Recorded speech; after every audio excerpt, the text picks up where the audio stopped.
Hola, hola y bienvenidos y bienvenidas a este nuevo video del canal.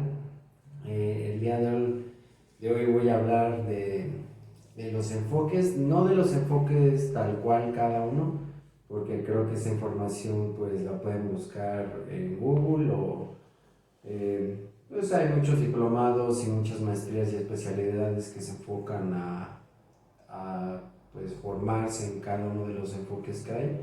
Entonces no me voy a dirigir a eso, sino que voy a hablar sobre el enfoque y la importancia del enfoque del terapeuta en los procesos terapéuticos que lleva. Eh, el enfoque, para que quede de la manera más simple y sencilla posible, es la forma de conceptualizar, de comprender y de entender los fenómenos de la mente humana y de la conducta. Eh, Habiendo dicho esto, cada enfoque tiene formas muy específicas de entender a las personas, su comportamiento y el porqué de sus comportamientos. Entonces, cada enfoque, por así decirlo, tiene una cosmovisión que se va a diferenciar de los otros enfoques, y eso va a tener sus peculiaridades en la formación de los terapeutas que salgan bajo ese enfoque, y por ende la forma en la que lleven su práctica clínica. Hay enfoques, hay muchos enfoques. Por nombrar algunos, pues está el psicoanálisis, que no es... mucha gente se confunde en que el psicoanálisis es igual a la psicología, o que gracias a Freud nace la psicología. No, la psicología nace desde antes. Eh, la psicología, formalmente hablando, como disciplina y como ciencia, nace de Wundt, que es la primera persona que se dedica a crear un laboratorio de psicología y tratar de darle una visión científica. Pero antes de eso pues tenemos toda la escuela de filosofía de muchos años, desde la antigua Grecia hasta la actualidad. Entonces muchos siguen confundiendo de que la psicología y el psicoanálisis es lo mismo, que Freud es el padre de la psicología, y no. El psicoanálisis puede partir de la psicología. Creo que en algunos lugares hay diferencias muy marcadas, porque yo he investigado, por ejemplo, en Argentina, formarse como psicoanalista y formarse como psicólogo son cosas muy distintas. Inclusive hay personas que se pueden formar como psicoanalistas y ya para ejercer después tienen que estudiar la carrera en psicología. Si alguien desde allá me ve pues, y me equivoco, por favor corríjame o cuéntenos su experiencia. Pero lo que voy con todo esto es que en la carrera de psicología, por lo menos aquí en México, en las áreas de clínica, en las materias de clínica, vemos diferentes enfoques, y el psicoanálisis es uno de esos enfoques. También está el enfoque humanista, que tiene varias escuelas.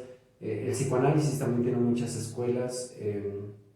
Está la terapia familiar, está la escuela conductual, la cognitivo-conductual, por nombrar algunas. Creo que esas son las principales. Y como le acabo de decir, muchos de esos enfoques dentro de ellos mismos tienen diferentes escuelas y corrientes de pensamiento. Hay que entender que muchos de los enfoques nacen muchas veces como contrapostura y como contraposición de otros enfoques ya existentes. Por ejemplo, la terapia familiar, yo estudié terapia familiar, nace como una respuesta hasta cierto punto del psicoanálisis, como una respuesta a dejar de ver a los pacientes solamente en lo individual y enfocarse a la familia, enfocarse a los fenómenos un poco más globales, y también se enfoca mucho en el cambio.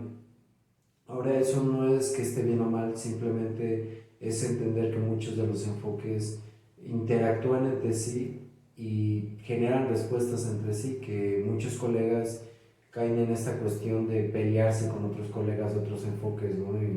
Y decirse de cosas. Y creo que ese no es el punto. O sea, yo sí creo que es importante que haya debates entre enfoques, que haya debates entre colegas, pero teniendo en cuenta que es para argumentar, para hacer crecer la práctica, no para denigrar ni eh, para hacer menos uno u otro enfoque, porque la realidad es que cada enfoque, valga la redundancia, está enfocado a algo en específico. Por ejemplo, el psicoanálisis por lo que yo sé, se enfoca a los fenómenos inconscientes. Eso es como su parte, ese es su grueso, por así decirlo. Y creo yo que también hay un muy mal entendimiento del psicoanálisis, porque el psicoanálisis no solamente se queda ahí, sino que también, aparte de analizar y de estudiar y conceptualizar los fenómenos psíquicos, también se enfoca bastante en lo que pasa en lo social y en lo cultural, porque en el psicoanálisis hay un entendimiento de cómo lo que padecemos como seres humanos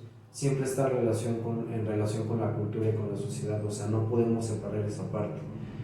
A diferencia del cognitivo conductual o de la escuela conductual como un poquito más pura o más tradicional, por así decirlo, donde se reconoce la existencia de un inconsciente, que es el concepto de caja negra, que también si alguien sabe más de eso, corríjame. eh, pero como a ellos lo que les interesa es la conducta visible, observable, medible, y por ende lo que se puede corregir o modificar en esos términos, entonces el concepto de caja negra es algo que sabe que está ahí, pero que no van a inferir en eso, que no les interesa siquiera. Lo que les interesa es otra cosa, y entonces su forma de trabajar, su forma de conceptualizar, de hacer, pues se va a ver influenciado por eso, ¿no? Y así cada uno de los corrientes y de los enfoques. A lo que quiero llegar con todo esto es que es importante el enfoque, porque cada uno como terapeuta y cada una como terapeuta va a ver su cosmovisión influenciada por esto. Y entonces ir con un psicoanalista va a ser muy diferente a ir con un cognitivo conductual, a ir con un humanista, a ir con un terapeuta familiar, precisamente por cómo el terapeuta va a conceptualizar lo que ve en su consulta y cómo va a actuar ante eso. Y eso obviamente va a impactar directamente en cada uno de sus pacientes. Pero creo que el problema, y es uno de los problemas que yo he notado, es que la mayoría de los colegas antepone el enfoque a la persona y a la historia de la persona. ¿Qué quiero decir con esto? Que muchas personas tratan de que la historia de vida de sus pacientes y de sus pacientes se comporten, actúen o intentan conceptualizar esa historia de vida dentro de los parámetros del enfoque en el que están formados. Y entonces creo que pierden de vista que el enfoque es, pues simplemente es una forma de enfocar el conocimiento, una forma de enfocar el actuar, pero que no es el único enfoque, que muchas veces los pacientes nos retan, no en un sentido de lucha, a veces sí de conflicto, pero un conflicto necesario, en el sentido de que nos retan a ir más allá nos retan en un sentido de dejar esta seguridad que nos da el conocimiento que tenemos, para descubrir que mucho de lo que ellos nos cuentan o de lo que dicen o de lo que hacen va muchísimo más lejos de lo que los libros y los autores nos pueden enseñar. Cada una de las corrientes que he mencionado aborda de manera muy distinta, por ejemplo, los duelos, las pérdidas, la angustia, la depresión, la falta de comer, las cuestiones somáticas. Cada uno lo maneja de manera distinta, pero creo que es importante que muchas veces dejemos de lado esos conocimientos para que podamos hacer conceptualizaciones según lo que nos está diciendo cada paciente, porque a lo mejor Freud o Lacan o Skinner o Peggy Papps o Mara Salvini, los autores que se les vengan a la mente, habrán podido conceptualizar según los pacientes que vieron en su momento, en su época y en su cultura.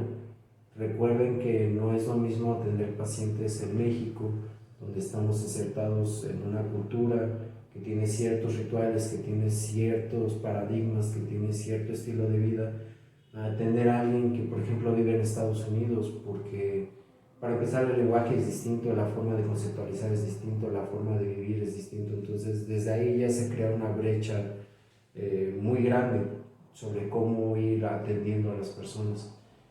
Pero regresando al punto es que ya me perdí.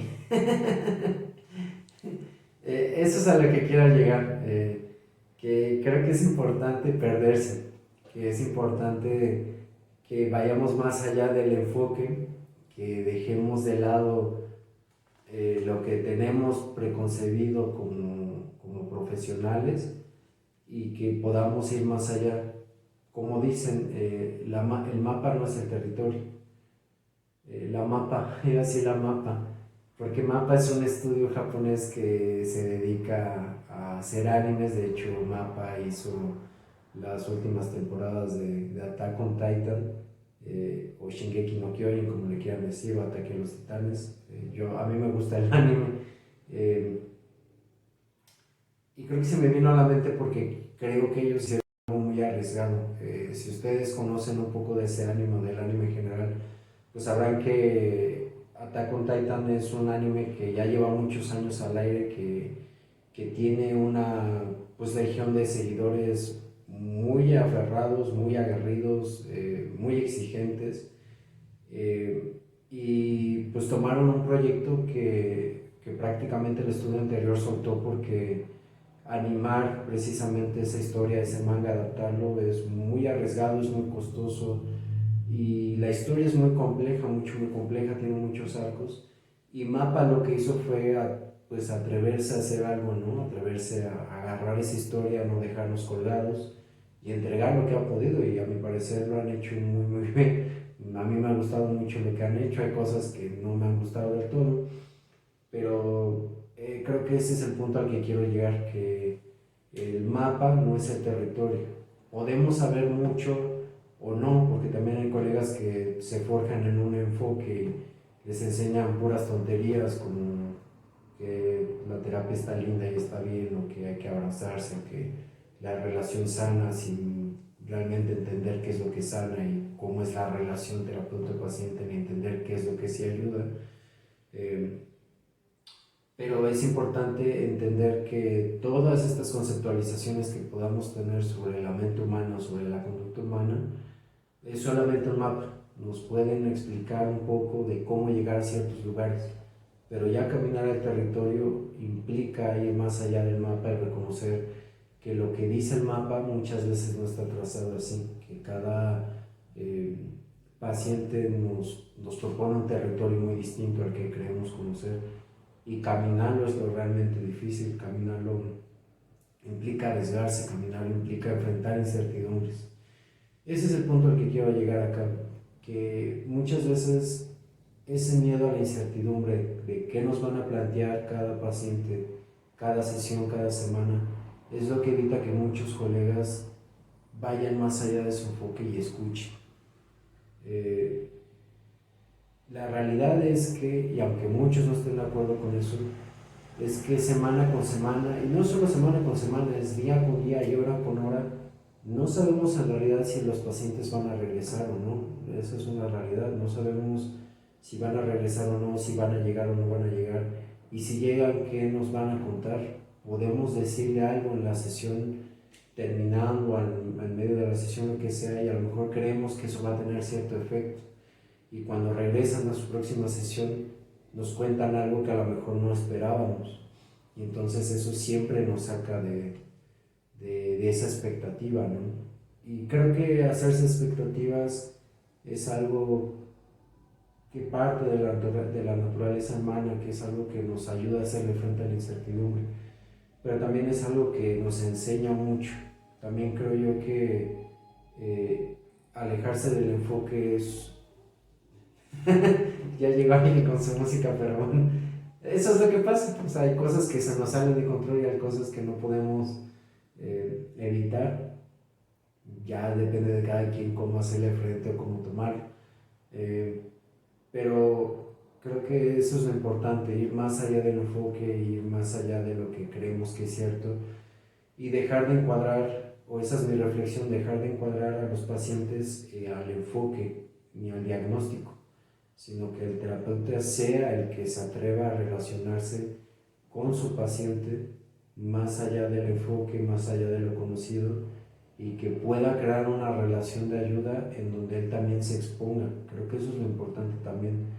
Para muchos colegas es muy fácil sentarse en esa posición de experto y no exponerse, no arriesgarse, no apostar nada de sí mismos y pedirle al paciente que sí lo haga. Es muy fácil pedirle a los pacientes que lleguen y nos cuenten toda su historia, pero nosotros no poner algo ahí. Y cuando eso pasa, cuando no se expone, cuando no se arriesga, los procesos terminan. Sí es cierto que la relación sana, yo no estoy peleado con esa parte. Lo que yo peleo es que los colegas puedan entender realmente qué es lo que sana de la relación. La relación terapéutica no es una relación de padre-hijo, de madre-hijo, no es una relación de amistad, no es una relación amorosa, no es una relación sexual, no es romántica, no es nada de eso, es una relación muy aparte, es una relación que solamente se puede crear en esa incertidumbre que va más allá del enfoque. Entonces, pues bueno, esa es mi reflexión de este video, que ojalá a ustedes les pueda mover algo. Si ustedes son terapeutas, pues me gustaría saber si tienen dudas, si tienen comentarios, si tienen experiencias que compartir. Si ustedes son pacientes o público general o están pensando en ir a terapia, pues tengan en cuenta que es importante que pueden preguntarle a sus terapeutas: oye, ¿qué enfoque te has formado? ¿De qué se trata? ¿Cómo va? Es importante que pregunten, pero también tengan en cuenta que aunque ustedes ahorita no lo sepan, ya después se van a dar cuenta que es necesario que su terapeuta vaya más allá de sus conceptos, de su formación, porque también como paciente que yo he sido me ha tocado como paciente que he sido me ha tocado muchos pacientes, y también los entiendo en donde preguntan ¿y qué tengo? ¿Y qué es lo que tengo que hacer? Y quieren que alguien les conceptualice su situación. Y eso no ayuda mucho, de hecho no ayuda de nada, porque muchas veces explicarle a alguien qué es lo que tiene desde el concepto, pues solamente lo encajona y lo mete en una categoría que, que no permite que la persona de verdadmente reflexione sobre su situación. Es muy fácil decir, tengo depresión, y vivir con esa etiqueta, a decir, como yo de niño sufrí tal o cual situación y tuve estas pérdidas y en mi casa no se me permitía llorar ni expresarme, entonces yo emboté todas esas emociones y ahora me cuesta muchísimo sentir y a veces ni sé lo que siento porque yo nunca me he escuchado ni he contactado con mi sentir, y entonces necesito ayuda y necesito que alguien me escuche, necesito empezar a entenderme. Creo que ahí se marca la diferencia, pues, o sea, es muy distinto decir tengo depresión a viví todo esto y por eso ahora vivo de esta manera.